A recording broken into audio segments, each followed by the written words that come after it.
Hello दोस्तों, स्वागत है आप सभी का हेमंत चौहान मैथ्स चैनल पर। जैसा कि मैंने पिछली वीडियो में आपको बता रखा था कि आज हम किस टाइप के क्वेश्चंस करेंगे, तो क्वेश्चंस आपके सामने बोर्ड पर लिख रखा है, उसको पढ़ लीजिएगा। क्या क्वेश्चन लिखा है? A coin is tossed 5 times, find the probability of getting 4 head. ठीक है, हिंदी वाले बच्चे पढ़ेंगे। एक सिक्के को 5 बार उछाला जाता है, 4 चित आने की प्रायिकता ज्ञात कीजिए। ठीक है, सबसे पहले क्वेश्चन को समझ लेते हैं, क्वेश्चन कहना क्या चाहता है। इसके पहले जो पिछली वीडियो में जितने भी क्वेश्चन कर रखे उसमें क्या होता था कि दो सिक्कों या 3 सिक्के या 4 सिक्कों को एक साथ उछाला जाता था। ठीक है, ये क्वेश्चन क्या कह रहा है? आ कॉइन इज टॉस्ड, मतलब कि एक ही सिक्के को 5 बार उछाला जाएगा। मतलब कि एक सिक्का हमने लिया, ठीक है, आप एक सिक्का लीजिए, उसको रखिए, एक बार उछालिए, देन ऐसे करिए, हेड या टेल कुछ भी आए उसको लिख के अलग काउंट कर लीजिए। ठीक है, देन उसी सिक्के को दोबारा उछालेंगे, हेड या टेल आए काउंट कर लीजिए। तो इसका मतलब हो गया आ कॉइन इज टॉस्ड 2 टाइम्स। करना कितने टाइम्स है? 5 टाइम्स करना है। तो इसी प्रकार तीसरी बार उछालेंगे, 3 टाइम्स हो जाएगा, देन हेड या टेल कुछ भी आता है काउंट करके लिख लीजिए, 4 टाइम्स, देन 5 टाइम्स, मतलब कि 5 बार हमने उछाल दिया, हेड या टेल कुछ भी आया उसको हमने साइड में अपना लिख लिया है। देन उसके बाद टोटल 5 बार उछालने के बाद पूछ रहा है कि प्रोबेबिलिटी फाइंड करिए कि 4 बार हेड आया है कितने, मतलब 4 बार हेड आने की प्रोबेबिलिटी हमको फाइंड करनी है। जब 5 बार उछाल दिया सिक्का, जो अलग काउंट करके लिखा है उनमें देखिए कि कब 4 बार हेड आया है, मतलब कि पहली बार हेड, दूसरी बार भी हेड, तीसरी बार भी हेड, चौथी बार भी हेड। इस प्रकार हम लोग इस क्वेश्चन को करेंगे। और इस क्वेश्चन को मैं आपको 2 तरीके से बताऊंगा। ठीक है, आपको उन दोनों मेथड में आप कंपेयर करिएगा, जो आपको सुटेबल हो वो अपने एग्जाम में अप्लाई करिएगा। बाकी इसीलिए मैं इस क्वेश्चन को 2 तरीके से बता रहा हूं। ठीक है, चलो सबसे पहले हम लोग फाइंड करते हैं, मेथड फर्स्ट आपको बताते हैं। फाइंड क्या करना, मेथड फर्स्ट ही बताते हैं। इन मेथड्स को बहुत अच्छे से समझ लीजिएगा क्योंकि एग्जाम में काफी ज्यादा पूछा जाता है। तो मेथड फर्स्ट अपना क्या है? बाइनोमियल डिस्ट्रीब्यूशन वाला बच्चों। ठीक है, मेथड फर्स्ट हम लोग यूज कर रहे हैं बाइनोमियल डिस्ट्रीब्यूशन।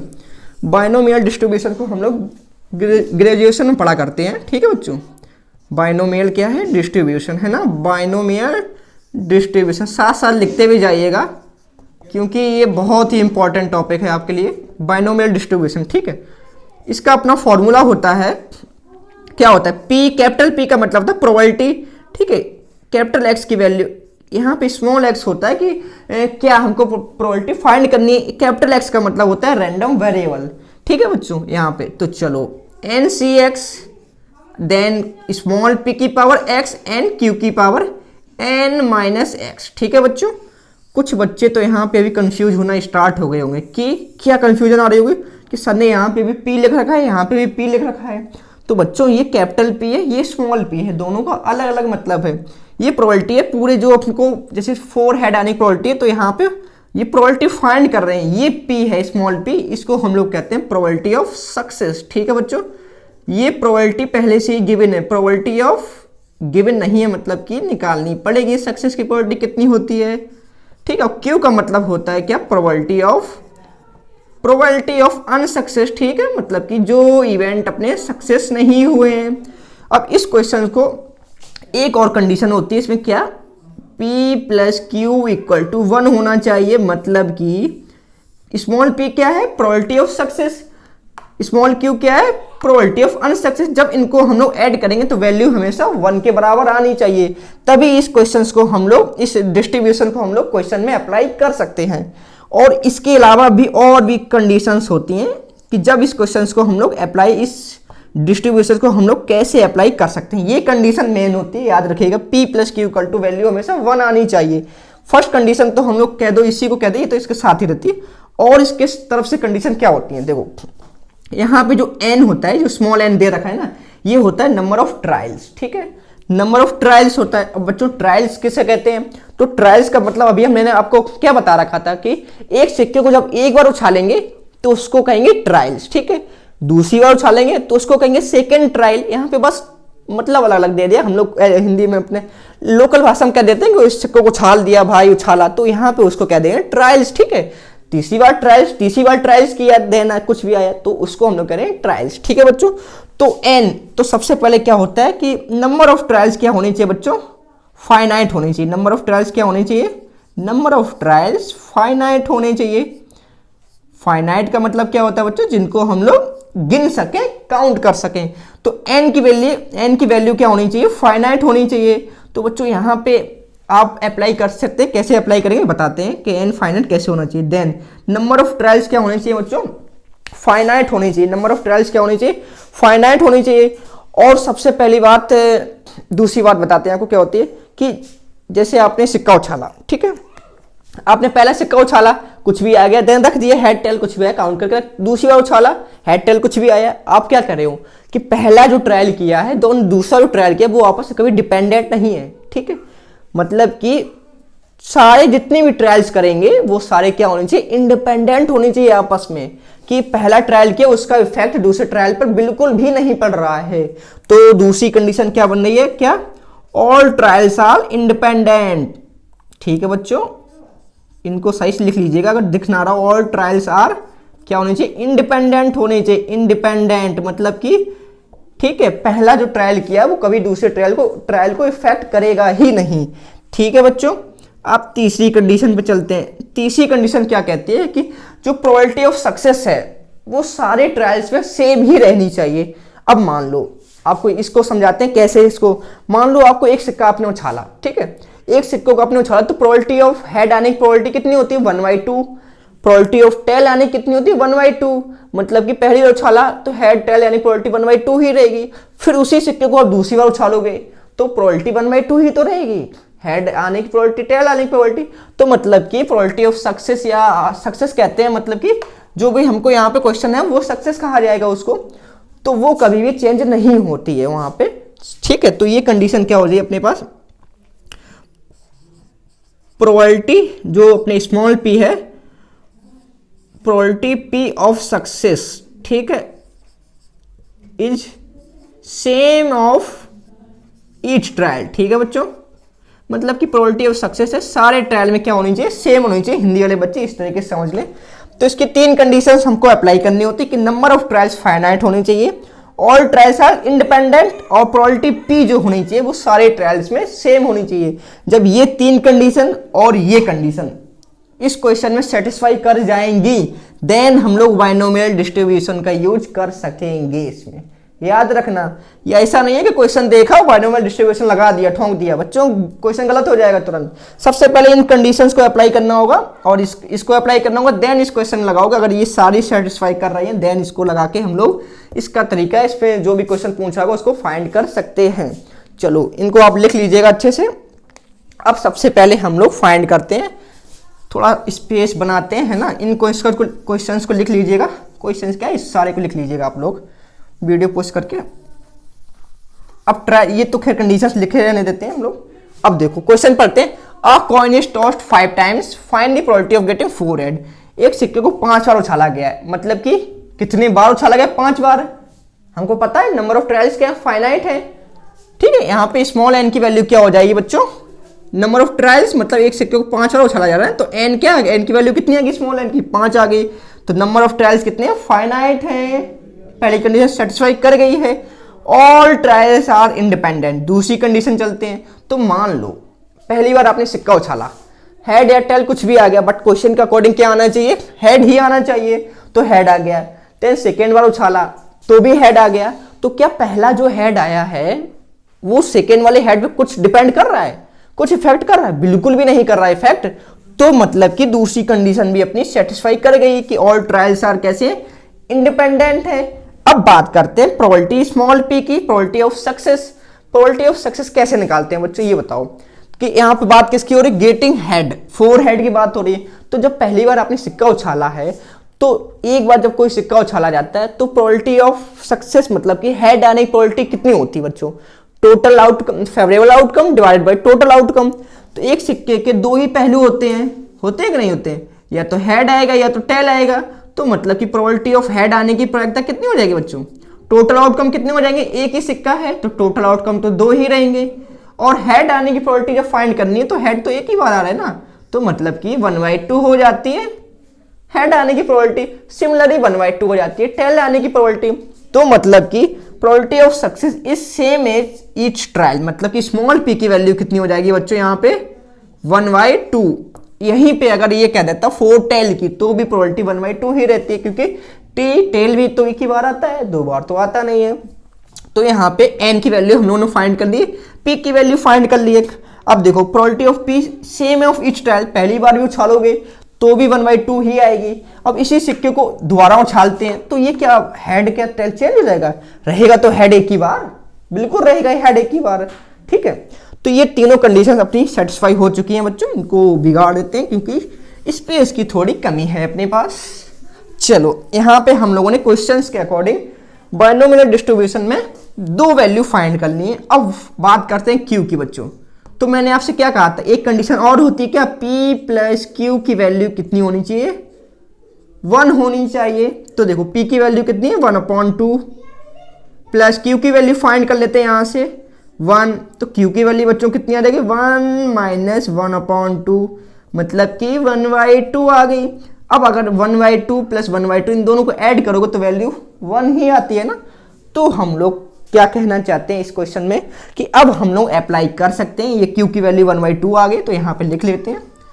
अब हम लोग यहाँ पे बाइनोमियल डिस्ट्रीब्यूशन जो अपना है उसको अप्लाई बिल्कुल अच्छे से कर सकते हैं, ठीक है बच्चों। चलो अप्लाई करते हैं, कैसे अपना आंसर आता है इसको। अपने पास फॉर्मूला क्या दे रखा था, P जो स्मॉल x होता था वो बेसिकली जिसकी प्रोबेबिलिटी हमको फाइंड करनी है, तो find the probability of getting 4 head. तो स्मॉल x की वैल्यू हो जाएगी 4 बच्चों, याद रखना क्योंकि 4 हेड आने की प्रैक्टिस हमको फाइंड करनी है। अब वो फॉर्मूला क्या होता था NCX। अच्छा यहाँ पे चलो पूरा फॉर्मूला ही लिख देते हैं वरना आप लोग हो जाएंगे कंफ्यूज। स्मॉल p की पावर x बच्चों एन Q की पावर n माइनस x होता था। वैल्यू पुट करते हैं, n की वैल्यू 5, n क्या होता था नंबर ऑफ ट्रायल्स। तो कितने बार 5 टाइम्स किया जा रहा है ट्रायल्स, तो 5 देन c। तो x की वैल्यू आपको मैंने बताई रखी क्या बच्चों जो पूछा गया है अपने पास, तो 4 आ गया। देन p की value 1/2 probability of success. Then क्या हो जाए 1/2 की पावर x का मतलब 4 दे रखा है यहाँ पे तो 4 रख देंगे। देन q की वैल्यू कितनी है बच्चों 1/2 और क्या करेंगे n माइनस x मतलब 5 माइनस 4। तो चाहो तो इसको डायरेक्ट ही लिख दो लेकिन आप लोग हो जाएंगे कंफ्यूज तो नहीं लिखते हैं डायरेक्ट। चलो तो 5c4 आ गया और इसको सॉल्व आप लोग कर सकते हैं बहुत ही ईजिली तरीके से, इंटू 1/2 आ गया बच्चों। 5c4 की वैल्यू जिन्होंने कॉम्बिनेशन पढ़ रखा है उनको पता है 5 ही होती है, ठीक है बच्चों। तो इसकी वैल्यू आ जाएगी 5, वरना आप NCR का फॉर्मूला लगा के अपना वैल्यू फाइंड कर सकते हैं। चलो डिवाइडेड बाय इन दोनों को जब मल्टीप्लाई होगा तो इनकी पावर क्या हो जाती है ऐड हो जाती है बच्चों। तो आ जाएगा 2 की पावर 5। ये थोड़ा राइटिंग का बहुत दिक्कत है अपने साथ। तो देखो 5/2 की पावर 5 आ गया। तो 2 की पावर 5 का मतलब क्या होता है 32 होता है। तो इसका जो आंसर आ जाएगा 5/32 मतलब कि 5/32 अपना क्या आ गया बच्चों इसका answer. A coin toss 5 times find the probability of getting 4 head. देखो 1 2 3 4 स्टेप में आंसर आ गया। अब इसी क्वेश्चन को हम लोग दूसरे मेथड से करते हैं और वो वाला मेथड हम लोगों को बताया जाता है, कब बताया जाता है जब हम लोग हाई स्कूल 11 12 जब करते हैं ना, तो वो वाला मेथड अपने ये वाला आप लिख लीजिएगा बहुत अच्छे से, है ना बच्चों, वीडियो पोस्ट कर लीजिएगा। चलो दोस्तों स्टार्ट करते हैं अपना दूसरा मेथड अपना क्या है ना, दूसरा मेथड आप लोग क्या है अपने पास, चलो देखते हैं। तो मेथड सेकंड अपने को क्या कहता है, कैसे हम लोग इसको यूज करेंगे। तो देखो मेथड सेकंड जो हम लोग पुरानी वीडियो में जो प्रोबेबिलिटी का जो मेथड रहता है वो लगाते हैं कि प्रोबेबिलिटी कैसे फाइंड की जाती है, favourable outcome divided by total outcome. ठीक है, प्रोबेबिलिटी कोई भी चीज जब प्रोबेबिलिटी फाइंड की जाती है तो क्या होता था अपने पास favourable outcome divided by total outcome, मतलब कि एफ मतलब फेवरेबल, ओ मतलब आउटकम। इसको हिंदी में कहते थे अनुकूल परिणाम डिवाइडेड बाय कुल परिणाम। ठीक है बच्चों, चलो तो टोटल परिणाम कैसे निकालोगे। तो देखो बच्चों टोटल परिणाम क्या कैसे निकालोगे कि एक सिक्के को 5 बार उछाला जाता है। तो मान लो पहले सिक्के को जब पहली बार उछाला जाएगा तो उसके टोटल आउटकम तो 2 ही रहते हैं। ठीक है, 2 ही रहेंगे। देन दूसरी बार उछालोगे तो भी 2 आएंगे, तीसरी बार उछालोगे तो भी 2 आएंगे, चौथी बार उछालोगे तो भी 2 आएंगे, पांचवी बार उछालोगे तो भी 2 ही आएंगे। मतलब यहाँ पे मल्टीप्लाई का साइन बीच में रहेगा, एडिशन का साइन मत लगा देना। ठीक है बच्चों, तो क्या आ गया मतलब कि इसका टोटल आउटकम कितने आ गए अपने पास 32 आ गए। अब फाइंड करने फेवरेबल आउटकम। फेवरेबल आउटकम कैसे हो सकते हैं अपने पास फाइंड करने। ठीक है, चलो फाइंड करते हैं फेवरेबल आउटकम। हम लोग ये लिख लो टोटल आउटकम। फेवरेबल आउटकम कैसे आएंगे अपने पास, देखो टोटल आउटकम जब 32 दे रखे हैं 32 दे रखे हैं तो इनके सेट आप बनाओगे। ठीक है, सेट आप बनाओगे मान लो 8, छोटे समझाते हैं, जब आपके पास कितने सिक्के होते थे, 3 सिक्के होते थे, ठीक है। टोटल आउटकम कितने आते थे अपने पास, 8 आया करते थे। तो जब 8 आया करते टोटल आउटकम, तो इनको कैसे लिखते थे, इसको हमेशा 2 से डिवाइड करते थे, तो 4 आता था, तो 4 बार हेड लिखा जाता था एंड 4 बार टेल लिखा जाता था। फिर इस 4 को 2 से डिवाइड करते थे तो 2 आता था, तो 2 बार हेड, 2 बार टेल, 2 बार हेड और 2 बार टेल।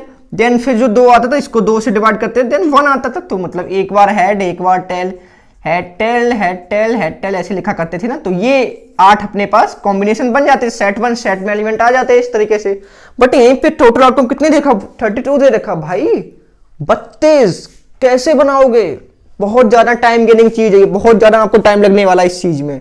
तो मान लो यहाँ पे 32 है, तो एक बार आप सोच भी सकते हो, चलो बना देंगे, क्योंकि 32 को 2 से डिवाइड करेंगे 16 आया, तो 16 हेड, 16 टेल, देन 16 को डिवाइड करेंगे 8 हेड, 8 टेल, देन 8 को डिवाइड करेंगे तो 4 हेड, 4 टेल, ऐसे करके हम लोग बना लेंगे। बट अगर यहीं पे question a coin is toss 6 times, मान लो a coin is toss 10 times, n की वैल्यू 10 दे दी होती, तब क्या करते आप, 2 की पावर 10, मतलब कितने सारे सेट बनाने पड़ते भाई, बहुत ज्यादा डिफिकल्ट टास्क है, ठीक है बच्चों।